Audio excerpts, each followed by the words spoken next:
अस्सलामुअलैकुम। आलमी मरकज़ मरकज़ी खानका तारिक जहांगीरी से मैं मियां हुज़ूर का साहबज़ादा और ख़लीफ़ा हकीम शारिक अहमद तारिक तारिकी जहांगीरी आज एक बार फिर आपकी खिदमत में हाज़िर हूँ।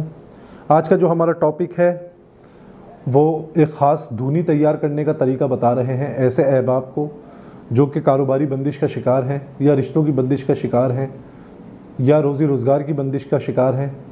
इसके अलावा जिनके घरों में जादुई मामलात हैं, जन्नाती मामलात हैं, आसेब की ज़द में हैं, बद अरवाहों के मामलात हैं, चुड़ैल के मामलात हैं, अरवाह खबीसा के जितने मामलात हैं घर में, अगर किसी के ऊपर मुसल्लत हैं किसी के घर में, और अगर किसी के कारोबारी जगह पे मुसल्लत हैं या किसी के घर में खुशियों की बंदिश है, किसी के कारोबारी बंदिश है, किसी के लिए रिश्ते की बंदिश है, किसी के लिए रोज़गार की बंदिश है, तो वह हर बंदिश इंशाअल्लाह इस धुनी से टूट जाएगी, ख़त्म हो जाएगी।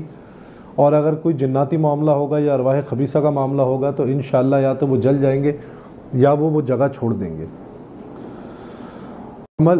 धुनी के जो अज्जा हैं, धुनी के अज्जा में लोबान है, संदल सुर्ख है, राई है, काला दाना है और हरमल है। ये 5 अज्जा लेनी है हम वज़न, इनको बिल्कुल बारीक पिसवा लेना है।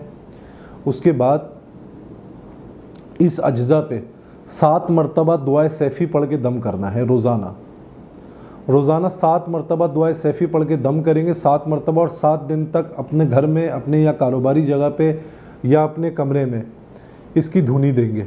अगर कोई शख्स औलाद की बंदिश का शिकार है तो वो भी अपने कमरे में इसकी धुनी दे। अगर कोई रिश्ते की बंदिश का शिकार है, कोई कारोबारी बंदिश का शिकार है, कोई रोज़गार की बंदिश का शिकार है तो वो अपनी जो रोज़गार की बंदिश का शिकार है वो अपनी रोज़गार की जगह पे दे। जो कारोबारी बंदिश का शिकार है वो अपनी कारोबारी जगह पे दे। या कुछ ऐसे अहबाब जो नौकरी पेशा अफराद होते हैं वो जिस कमरे में सोते हैं उस कमरे में दें धुनी। इसके अलावा जिनके घरों में आसेब का बसेरा है या जिनके घर में जन्नाती मामलात हैं, जिनके घर में अरवाह खबीसा का किसी भी किस्म का मामला है तो वो अपने घर में इसकी धुनी दें। 7 दिन का अमल सिर्फ़ इसका कर लें, इंशाअल्लाह 7 दिन के अंदर अंदर हर मुश्किल से, हर परेशानी से जान छूट जाएगी। और अगर किसी के घर में जादुई मामलात होंगे तो वो जादू ख़त्म हो जाएगा। अगर किसी के घर में जन्नाती मामलात होंगे तो वो जन्नात वहाँ से जगह छोड़ देंगे या जल जाएंगे। अमल का तरीक़ेकार बहुत आसान है कि आपने 9 चंदी जुमेरात वाले दिन इस धुनी के ऊपर 7 मरतबा दुआए सैफ़ी पढ़नी है और इसके ऊपर दम करनी है, और 9 चंदी जुमेरात वाले दिन से ही अपने घर में धुनी देना शुरू कर देनी है। सिर्फ़ और सिर्फ 7 दिन इस अमल को करेंगे, इंशाअल्लाह 7 दिन के अंदर अंदर तमाम तर नजासत का ख़ात्मा हो जाएगा। अपनी दुआओं में मुझे याद रखें। जज़ाकल्लाहु खैरा। अस्सलामु अलैकुम व रहमतुल्लाह।